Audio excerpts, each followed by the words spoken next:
नमस्कार, मैं हूं मृत्युंजय कुमार झा। शाम के 5:30 बज चुके हैं और अगले आधे घंटे तक आपके सवालों का सबसे बड़ा मंच तैयार है। अगर आपने कमोडिटी में ट्रेड किया है या फिर नया ट्रेड करना चाहते हैं, जानना चाहते हैं कि आपके लिए कहां पर कमाई के मौके बनेंगे, तो आप सवाल पूछिए। नंबर आप नोट कर लें 02223001634।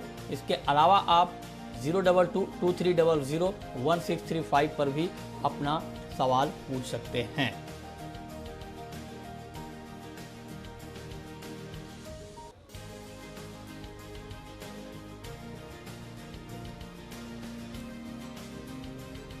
और चलिए चर्चा की शुरुआत करेंगे मानसून की खबर के साथ। और अब जुलाई महीने का भी अनुमान जारी हो चुका है बारिश को लेकर, और मौसम विभाग ने ताज़ा अनुमान में कहा है कि जुलाई के महीने में 94 से 106% तक बारिश हो सकती है। मतलब जुलाई में भी अच्छी बारिश होगी, सामान्य मानसून रहेगा, ये बात मौसम विभाग ने कही है। और जुलाई के तीसरे हफ्ते से मानसून की रफ्तार बढ़ेगी, मानसून रफ्तार पकड़ेगा। हालांकि अगले 7 दिनों तक मानसून की रफ्तार थोड़ी धीमी रहेगी। मतलब ये कि तीसरे हफ्ते के बाद ही मानसून की स्पीड बढ़ेगी। और इस साल 15 जुलाई तक मानसून पूरे देश को कवर कर लेगा, ये बात आईएमडी ने कही है। अल नीनो की स्थिति न्यूट्रल है। उत्तर पश्चिम भारत में जुलाई के दूसरे हफ्ते में मानसून में तेजी आने की संभावना है।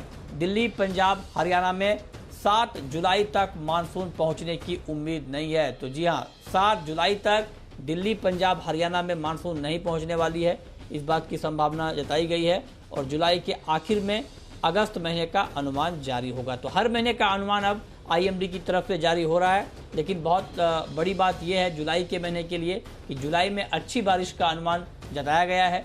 और जैसा कि हमने आपको पहले भी बताया कि जुलाई का महीना खरीफ की खेती के लिए बहुत अहम है। तो अगर अच्छी बारिश होती है तो खरीफ की बुआई को बढ़ावा मिलेगा। हमारे साथ आर.के. जेनामनी हैं, सीनियर साइंटिस्ट हैं आईएमडी के।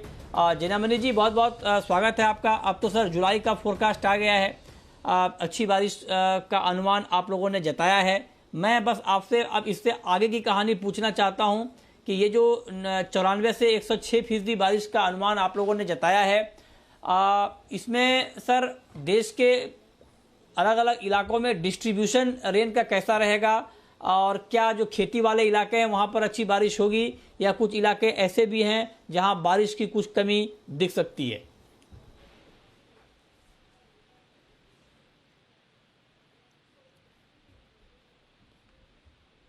आर.के. जेनामनी जी,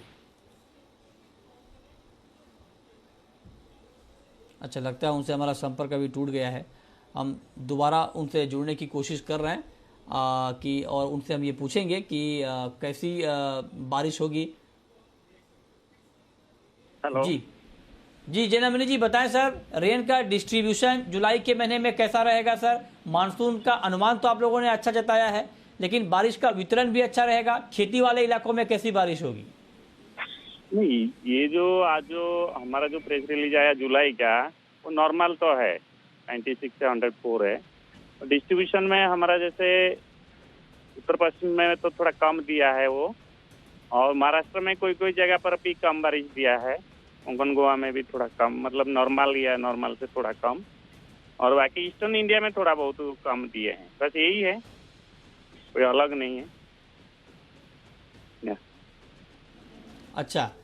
अच्छा, ठीक है। लेकिन मैं आपसे ये पूछना चाह रहा हूँ कि राजस्थान में किस तरह का बारिश का अनुमान है? क्योंकि राजस्थान में खास करके ग्वार की क्रॉप के लिए बहुत महत्वपूर्ण होता है मानसूनी बारिश। तो राजस्थान के लिए क्या अनुमान है सर?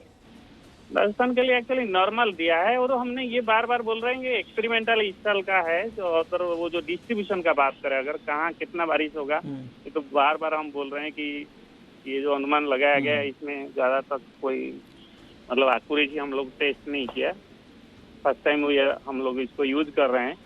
अच्छा। तो जो भी है बस यही है कि कुछ हिस्सा भी नॉर्मल से बिलो नॉर्मल रहेगा, ऐसे ही है राजस्थान का। क्योंकि अभी ऑलरेडी जो हम बता रहे हैं बार बार कि 7-8 जुलाई तक बारिश नहीं होगा, उसके बाद फिर रिवाइवल होगा, टाइम लगेगा थोड़ा। तो अच्छा। फर्स्ट हाफ जो जुलाई है बारिश तो थोड़ा कम रहेगा, सेकेंड हाफ में फिर जो भी ज्यादा बारिश होगा। तो सेकेंड हाफ में सर कहाँ ज्यादा बारिश होगी? कौन कौन से इलाके होंगे जहां पर अच्छी बारिश अब देख पाएंगे सेकेंड हाफ ऑफ जुलाई में? या सेकेंड हाफ में जो मानसून कोर जोन है, देखिए जो 10 या 11 जुलाई को हम लोग को एक्सपेक्ट कर रहे हैं ईस्टर्न इंडिया में मानसून रिवाइव होगा, छत्तीसगढ़, झारखंड और उड़ीसा जो है, और उसके बाद धीरे धीरे जो सेंट्रल इंडिया है 12 से 15 या 16 जुलाई तक हो जाना चाहिए, और उसके बाद फिर आगे बढ़ेगा। तो सेकेंड जुलाई में तो जो ओवरऑल है वो तो बारिश, सॉरी सेकेंड हाफ में जो ओवरऑल है कंट्री का, दोनों वीक में बारिश नॉर्मल रहेगा। यही तो मानसून का है, जो वीक स्टेज में जाता है फिर एक्टिव स्टेज में वापस आता है, यही है इसकी एक्टिविटी। अच्छा, ठीक है। बहुत शुक्रिया आर के जैनामणि जी आपका हमारे साथ जुड़ने के लिए और मानसून पर डिटेल में जानकारी देने के लिए। अब चलिए आगे बढ़ते हैं, रुक करते हैं एक और महत्वपूर्ण खबर का। और कल सेबी ने एक बड़ा फैसला लिया है कमोडिटी मार्केट के लिए। कमोडिटी में क्रॉस मार्जिन को मंजूरी मिली है। इस पर बातचीत करने के लिए हमारे साथ CPAI commodity participants association of India के प्रेसिडेंट नरेंद्र वाधवा इस वक्त हमारे साथ जुड़ रहे हैं। वाधवा जी, बहुत बहुत स्वागत है आपका। पहले तो आप हमारे दर्शकों को ये बताएं कि ये जो लोग ट्रेड लेते हैं, जो रिटेल ट्रेडर हैं कमोडिटी मार्केट में, उनके लिए ये क्रॉस मार्जिन वाली बात किस तरह से फायदेमंद है, उनको किस तरह से इफेक्ट करेगी? धन्यवाद मृत्युंजय जी। ये जैसे सबको पता है कि ये क्रॉस मार्जिनिंग सिस्टम जो है, सेबी जो हमारा रेगुलेटर है 2008 में इसका फ्रेमवर्क लेकर आए थे। इसको डिफरेंट सेगमेंट्स के अंदर इन्होंने over a period of time applicable करा। तो ये क्रॉस मार्जिन क्या है? ये दो रिलेटेड इंस्ट्रूमेंट हैं। अगर उसके अंदर आप पोजीशन लेते हैं तो उसके अंदर एफिशिएंसी ऑफ कैपिटल और एफिशिएंसी ऑफ मार्जिन, उसको ये उसके अंदर इसका फायदा होता है। तो जैसे ये पहले इक्विटी मार्केट के अंदर था, तो कमोडिटी मार्केट में जब से इंडाइसेस आए तो CPI लगातार सेबी के साथ रिक्वेस्ट करता रहा कि यहाँ पर भी क्रॉस मार्जिनिंग की फैसिलिटी दी जाए, बेनिफिट दिया जाए, जिससे कि मार्केट पार्टिसिपेंट जितने भी हैं उनकी कैपिटल एफिशिएंसी हो और मार्जिन जितने उन्होंने दिए हुए हैं उसकी पूरी एफिशिएंसी हो। तो इसको हमारे को लगता है कि आने वाले टाइम पर अदर देन ट्रेडर, जो यहाँ पर हमारे दूसरे पार्टिसिपेंट हैं जैसे हेजर्स हैं, आर्बिट्राइजर हैं या इंस्टीट्यूशनल पार्टिसिपेंट हैं, उनको काफी फायदा होने वाला है। क्योंकि स्मार्ट इन्वेस्टर जो अब आगे है वो सिर्फ एक डायरेक्शनल ट्रेड ना लेकर डिफरेंट ट्रेड्स लेता है, डिफरेंट दो सेगमेंट में या दो इंडाइसेस या अंडरलाइन में लेता है, तो उनको आने वाले टाइम पर काफी फायदा होगा। और हमारे को लगता है इससे वॉल्यूम्स जो हैं, जो इंडाइसेस के वॉल्यूम एक्सपेक्ट कर रहे थे जब ये लॉन्च हुए थे कि काफी बढ़ेंगे और हमारी कमोडिटी मार्केट में अंडरलाइन भी है, उसके साथ उसके वॉल्यूम बढ़ेंगे। तो इसके आने के साथ हमारे को उम्मीद है कि इसमें फायदा होगा और वॉल्यूम्स बढ़ेंगे। अच्छा, आप कह रहे हैं कि इससे फायदा होगा और वॉल्यूम बढ़ेगा। मैं आपसे ये भी समझना चाह रहा हूँ थोड़ा सा और आसान भाषा में, जो लोग कमोडिटी में नए आए हैं वो समझ पाएँ इस खबर को, कि जैसे मान लीजिए अगर कोई इंडेक्स में ट्रेड ले रहा है और इंडेक्स की जो अंडरलाइंग कमोडिटी है उसमें ट्रेड ले रहा है। मान लीजिए किसी ने बुलियन इंडेक्स में ट्रेड लिया और उसमें और उसके बाद फिर गोल्ड और सिल्वर जो कि अंडरलाइंग कमोडिटी है इंडेक्स की, उसमें अगर शॉर्ट किया तो क्या एक ही मार्जिन से काम चल जाएगा? मान लीजिए बुलियन इंडेक्स के लिए जो मार्जिन दिया है उसी मार्जिन में उनका दूसरा भी काउंट हो जाएगा, मतलब अलग अलग मार्जिन दोनों का नहीं देना पड़ेगा, राइट? हाँ जी, हाँ जी, आपने बिल्कुल ठीक बताया। जैसे आपने बुलडेक्स की बात करी, बुलडेक्स के अंदर दो कंपोनेंट है, गोल्ड और सिल्वर। तो अगर आप किसी ने बुलडेक्स खरीदा हुआ है और गोल्ड का उसके अंडरलाइन जो है उसको शॉर्ट करा हुआ है, तो उसमें जो आपस में मार्जिनिंग है उसमें 75% का काफी इसमें फर्क पड़ेगा, जो कम लगेगा उसको मार्जिन। अच्छा, नहीं मैं ये समझना चाह रहा हूँ सर, समझने की कोशिश कर रहा हूँ कि मान लीजिए कि इंडेक्स में अगर मैं ट्रेड कर रहा हूँ, इंडेक्स में ट्रेड के लिए मान लीजिए कि 100 रुपये लगता है मार्जिन, और अलग अलग कमोडिटी अंडरलाइंग वाली जो है गोल्ड और सिल्वर, उसमें अगर मान लीजिए 200 रुपये लग रहा है मार्जिन, तो 300 हो गए अलग अलग। अगर अभी की अब मतलब इससे पहले की स्थिति में 300 रुपये मार्जिन हो गए।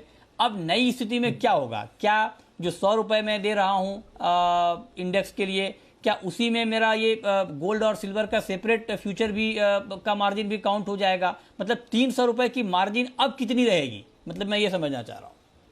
हाँ जी, सी मार्जिन का बेसिक पर्पस क्या होता है कि रिस्क मिटिगेशन।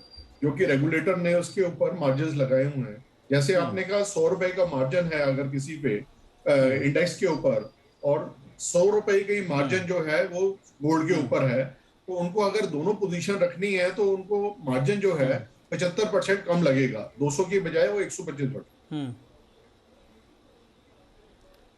ये 75% का सर क्या हिसाब किताब है? 75% ही क्यों? इसका क्या कैलकुलेशन कैसे किया गया है?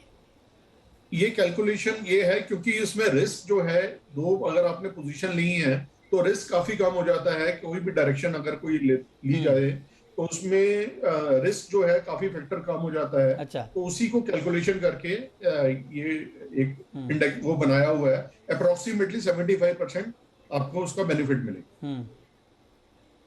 ये हमारी इंटरनल कैलकुलेशन है जिसको मैं एक बात तो क्लियर हो गई कि अगर आप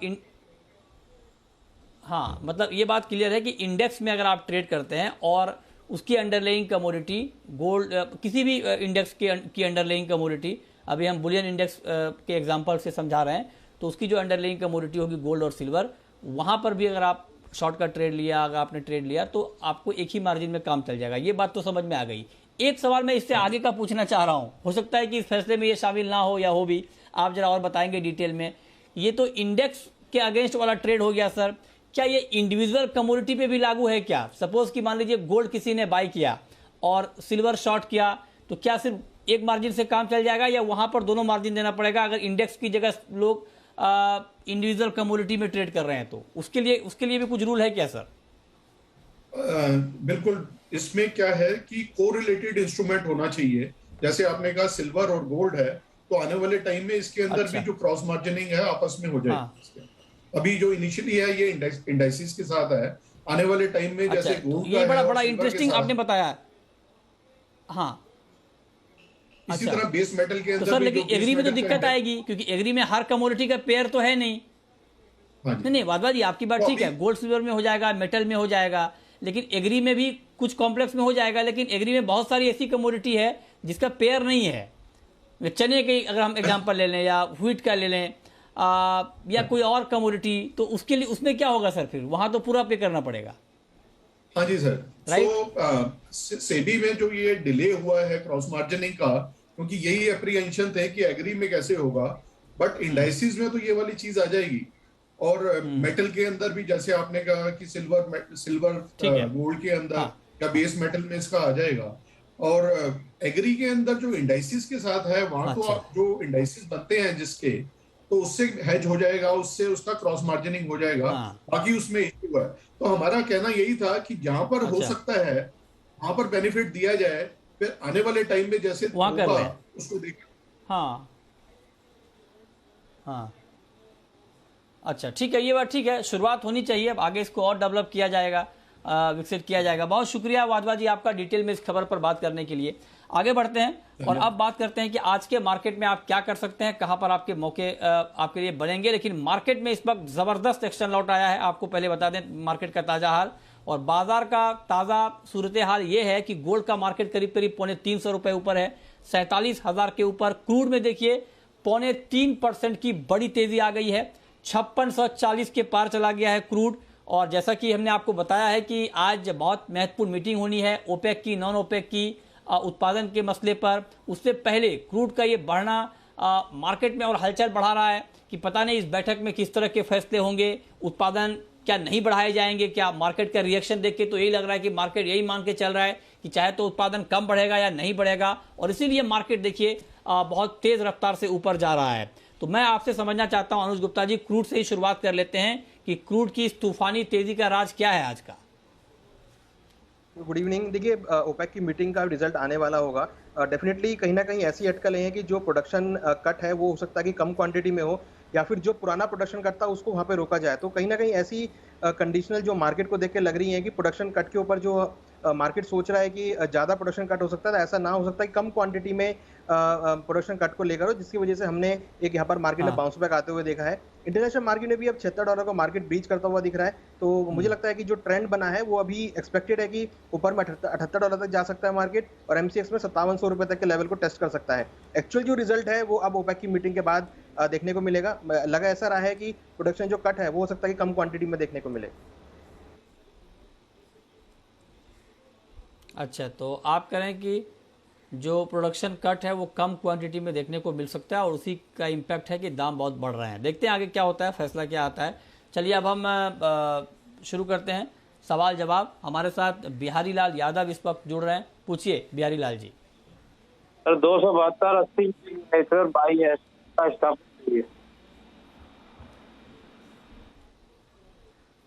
नेचुरल गैस, जी जी ओके ठीक है। 272 के आसपास इनकी बाइंग है। अभी मार्केट 276 के ऊपर है। बताइए क्या करना चाहिए अभी इनको, अनुज जी। देखिए नेचुरल गैस में मुझे लगता है कि एक बार ये प्रॉफिट बुक कर सकते हैं। अभी इनकी जो ट्रेड है वो प्रॉफिट में है, क्योंकि हमने देखा कि टेक्निकल चार्ट पे ओवरबॉट जोन में है। एक बार प्रॉफिट बुक करें, भाव अगर नीचे आए दोबारा 268 के आसपास तो वहाँ दोबारा परचेज कर सकते हैं। अभी इनकी ट्रेड पोजीशन प्रॉफिट में है, तो यहाँ पर हमें लगता है कि इनको प्रॉफिट बुक कर लेना चाहिए। ठीक है, अगला सवाल है भागीरथ का, हमारे साथ जुड़ रहे हैं। पूछिए भागीरथ जी। सर जी, जीरे में कब तक तेजी आएगी और कितनी आएगी? जीरे में कब तक तेजी आएगी और कितनी आएगी, बताइए सुनंद जी। क्या लगता है आपको जीरे का आउटलुक? बात अगर जीरे की करें तो जीरे का ओवरऑल ट्रेंड थोड़ा सा कमजोरी के आसपास है। हालांकि अगर इंडियन मार्केट्स में देखा जाए तो ये टाइम पे काफी अच्छा एक्सपोर्ट डिमांड होता है मार्केट में और काफी अच्छा स्ट्रॉन्ग सपोर्ट दिखाई दे रहा है। लेकिन अगर अब बात करें तो नियर टर्म में थोड़ा सा और करेक्शन एक्सपेक्ट कर सकते हैं। 12,800 के आसपास एक स्ट्रॉन्ग सपोर्ट है, वहां तक भी बिकवाली देख सकते हैं। वहां पर एक अच्छा खरीदारी मौके बनते हुए दिखा रहे हैं। अगर ट्रेडर खरीदना चाहता है तो 12,800 के आसपास खरीदारी कर सकते हैं और पोजिशनल बेसिस पे 1400 का लेवल फिर से हम आते हुए देख सकते हैं। अगर मार्केट में और एक्सपेक्ट स्ट्रॉन्ग एक्सपोर्ट्स देखने को मिला या प्रोडक्शन में कमजोरी देखने को मिला तो हम 14,500 या 14,800 तक हम ऊपर पोजिशनल बेसिस पे हम देख सकते हैं। तो फिलहाल तो नियर टर्म के लिए बेरिश है, लॉन्ग टर्म के लिए हम बुलिश ट्रेंड एक्सपेक्ट कर सकते हैं। ठीक है, अगला सवाल है बलवीर सिंह का। पूछिए सिंह साहब। सर जिंक में और एल्यूमिनियम में क्या करें आज के ट्रेड के लिए? जिंक और एल्युमिनियम में बताइए सुनंद जी, आज आपको क्या लगता है जिंक और एल्युमिनियम में? पहला सवाल तो ये कि ट्रेड लिया जाए, और अगर लिया जाए तो किस तरह का ट्रेड, बाइंग का ट्रेड या सेलिंग का ट्रेड?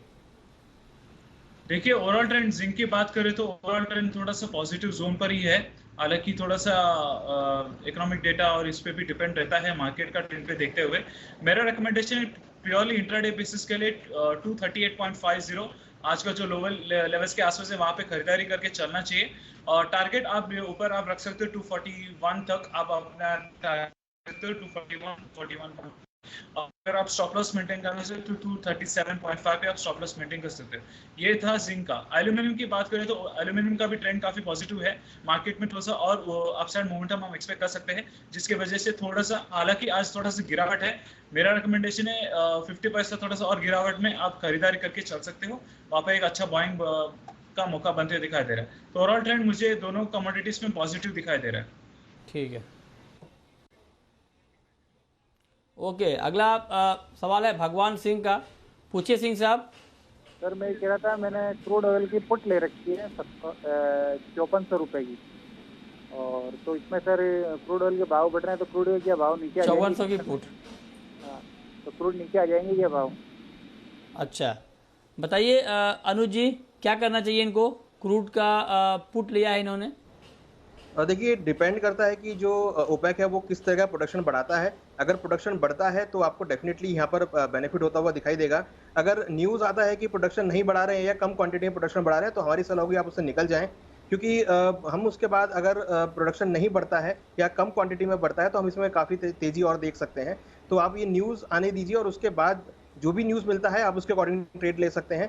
मगर अगर हम currently as per the trend अभी देखें तो हमें लगता है कि यहाँ पर ट्रेंड पॉजिटिव का है और ऊपर 5700 के तक के लेवल देखने को मिल सकते हैं। तो मुझे लगता है कि आपको एक बार पुट से न्यूज़ आने के बाद आप उससे एग्जिट कर सकते हैं।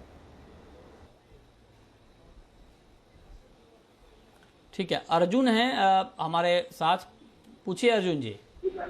यस सर, मैंने सोना लिया था 45,000 की, इससे मैंने 3-4 तोला सोना लिया था। तो सर अभी वो उसको होल्ड करना है या बेचना है, या आगे व्यू क्या रहेगा? अच्छा सवाल आपने पूछा है। 45,000 के आसपास आपने लिया है, मार्केट तो बढ़ा है, 47 के ऊपर आ गया है। बताइए सुनंद जी, अभी बेच दें या इनको रखे रहना चाहिए? अभी तेजी और बढ़ सकती है, दाम और बढ़ सकते हैं। देखिए, अगर पोजिशनल बेसिस है तो positional basis long term fundamentals gold का तो पॉजिटिव ही है मार्केट में। हम अगर आप पोजिशनल बेसिस पे रुकना चाहते हो तो 50,000 का लॉन्ग टर्म टारगेट लेके आप रख सकते हो। लेकिन आप प्योरली इंट्राडे बेसिस पे देखना चाहते हो तो फिर आप 47,200 पे मैं एक सेलिंग साइड पे भी एक्सपेक्ट कर रहा हूँ। मेरा ये खास वजह है कि कल एक यूएस का खास इकोनॉमिक डेटा आने वाला है, नॉन फार्म एम्प्लॉयमेंट रेट। अगर non farm employment rate positive रहा तो गोल्ड में ऊपर के लेवल से थोड़ा दबाव देखने को मिल सकता है। एक खास रेजिस्टेंस है 47,380 का, अगर वो लेवल ब्रेक छूता है तो ही पॉजिटिव है। तब तक मैं थोड़ा सा अभी भी नेगेटिव बायस के साथ एक्सपेक्ट करता हूँ मार्केट में। तो मेरा रिकमेंडेशन है कि नियर टर्म बेसिस के लिए 47,200 पे आप सेलिंग कर सकते हो। 47,380 का स्टॉप लॉस मेंटेन करते हैं, 46,800 का टारगेट आप रख सकते हो। तो मेरा रिकमेंडेशन नियर टर्म के लिए सेलिंग से लेके चलना चाहिए। और जैसे सर का सवाल था, पोजिशनली आप रह सकते हो 50,000 टारगेट के लिए। ओके, चलिए, तो ये राय आपके लिए। और अब वक्त है रैपिड फायर राउंड का।